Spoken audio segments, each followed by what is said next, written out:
जाता रू बोला? अरे कहाँ जात है हो?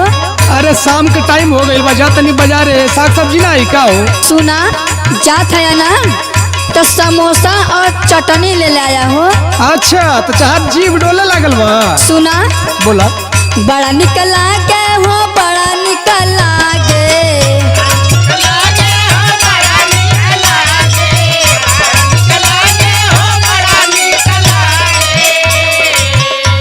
समोसा साथे चटनी बड़ा निकला के।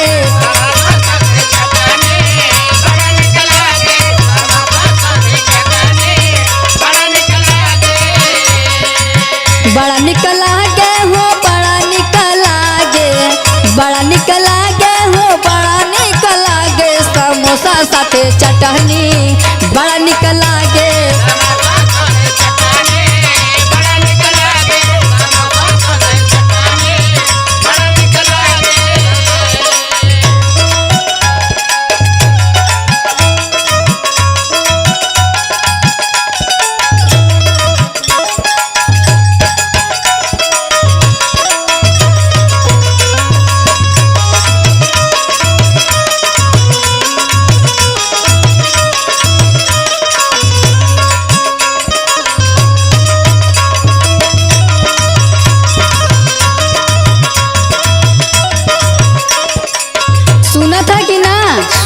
सुनत है बोला।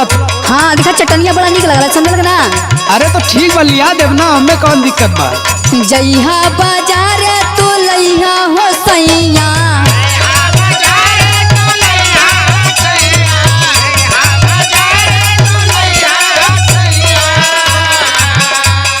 चटनी के आगे फैलबा मिठैया।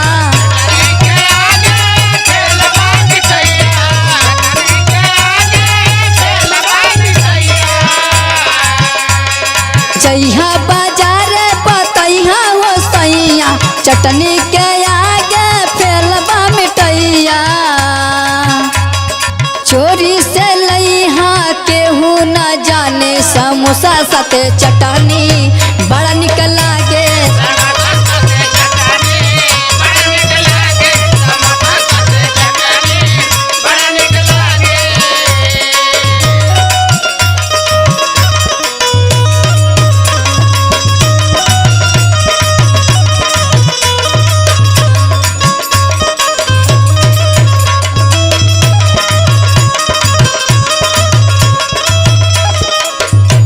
सुना था कि ना?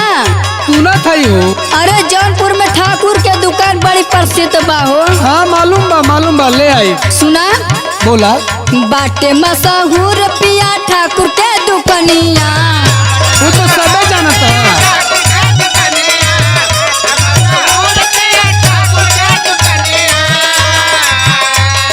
रवि से खरीद लिया समोसा और चटनिया।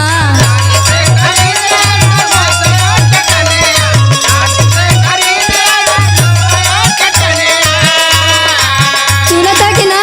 सुना था ही हो। बाटे मशहूर पिया ठाकुर के दुकानिया।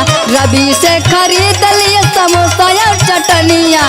एक बेरी खैते स्वाद लग बचाटे, समोसा साथे चटनी बड़ा निकल लागे।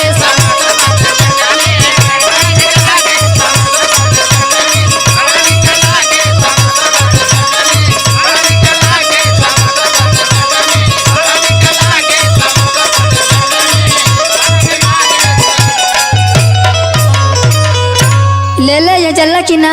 अच्छा ठीक बा, ले आई वो।